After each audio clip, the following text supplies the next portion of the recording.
পূজা Debnath divorce হওয়া মেয়েটাকে ভালোবেসে গ্রহণ করেছিলেন সোনামুড়া মহকুমার বাসপুকুরের বাসিন্দা লিটন দাস।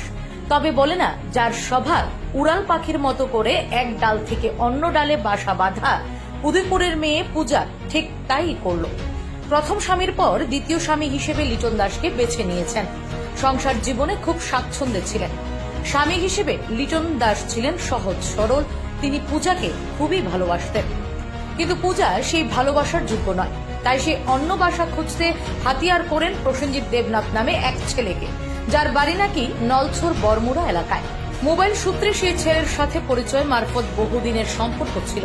স্বামী লিটন দাস আজ করতে পারলেও ততটা বুঝতে পারেননি তারা নিজেদের সম্পর্ক এতটা গভীরে নিয়ে যাবেন।